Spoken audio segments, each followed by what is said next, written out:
Hello everyone. It's nice to meet so many old friends here. So I still remember 6 years ago, 2 months after President took in office, I also organized a conference on China-Philippine relations in Manila.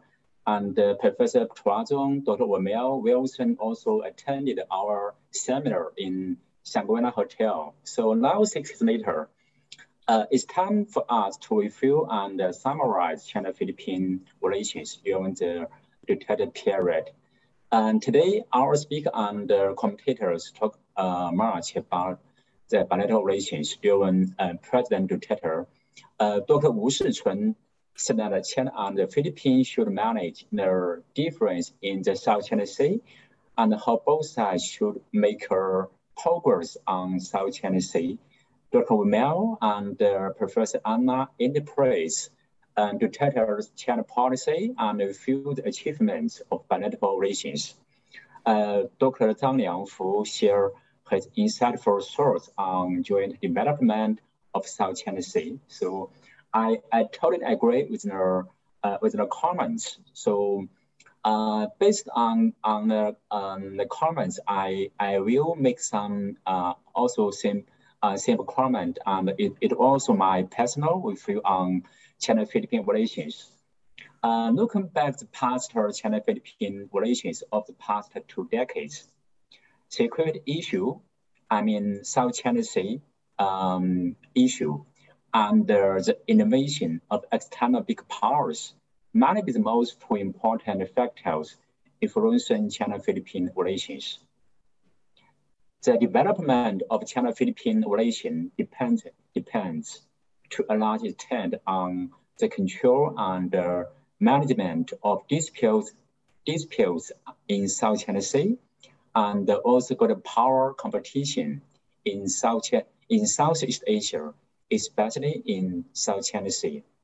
So the security issue between China and the Philippines is mainly the South China Sea here. So over the past 2 decades, the South China Sea issue has increasingly posed a structural obstacle to our bilateral relations. However, it's not the case 20 years ago. No, so now I will give some details about our how South China Sea issue and external power influence our bilateral relations from the perspective of history. So, as we know, the 2000 to 2010 is often regarded as a golden period or golden term of China-Philippine relations. And the stability of China-Philippine relations during this period is largely dependent on the control of the difference in South China Sea. So the security issue didn't harm our bilateral relations. Second, the United States was busy fighting global terrorism. It didn't pay much attention to the South China Sea issue, right? Third, China and the United States still maintained total friendly relations. The competition between China and the United States, I mean, the big power competition didn't squeeze the diplomatic options of Southeast Asian countries. So that's why we share a very long friendship from 2000 to 2010. However, because of South China Sea issue, China-Philippine relations during 2010 to 2016 suffered from a West time since 1975, right? Apart from the emergence of South China Sea in our bilateral relations, America's new Asia-Pacific policy, namely from returning to Asia-Pacific to pivot to Asia, intensified its competition with China. Against this background, the Philippines sought the support from the United States as a diplomatic choice in protecting its national interest. But there's no doubt the United States had its own national interest and consideration. Its involvement made the situation in Southeast Asia especially this in South China Sea area more complicated. And so as we have seen since the 2016, the strategic competition between China and the United States was further intensified, right? However, due to the Philippines' choice to set aside its dispute with China over South China Sea, and also because of President Duterte's independent foreign policy, the United States' involvement failed to effectively change the diplomatic behavior of the Philippines. So the overall relation between China and the Philippines remained stable and friendly. So as we have seen, the friend and stable bilateral relations during the past 6 years brings much benefit to the both sides. China's FDI in the Philippines also, China's tourists to the Philippines since 2016 increased dramatically.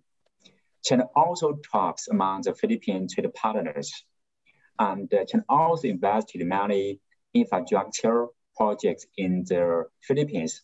Last month, a bridge linker Intramuros and Chinatown also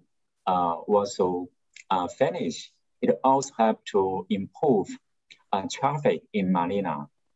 So how can we expect from BBM administration? So based on the above historical comparison, and the President BBM managing the security issue, namely South China Sea disputes, as well as involvement of external power competition, might be created in maintaining stable and friendly China-Philippine relations.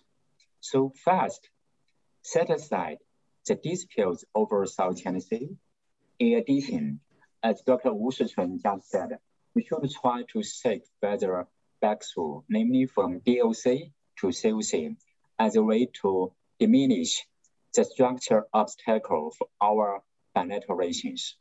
Second, decrease the possible negative impact of American factors on China-Philippine relations. Therefore, independent foreign policy, make balance between China and the Philippines rather than choosing a side, may have to maintain the stability of China-Philippine relations. Of course, I'm not to deny the military alliance between the Philippines and the United States. I really understand the history of the Philippine-American relations. But I stress that an independent foreign policy may have to protect the Philippines' national interest.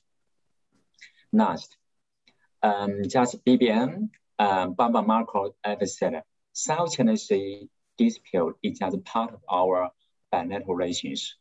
I do believe we have more common interest in developing the economy, promoting people's welfare, maintaining regional peace and stability.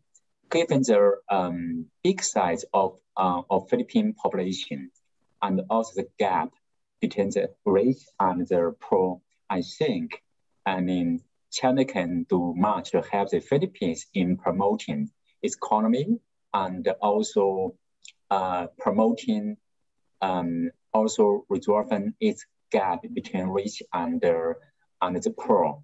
So this is why I have high expectation from Bamba Marcos administration. Okay, it's my very simple comment to our today's speakers. Thank you.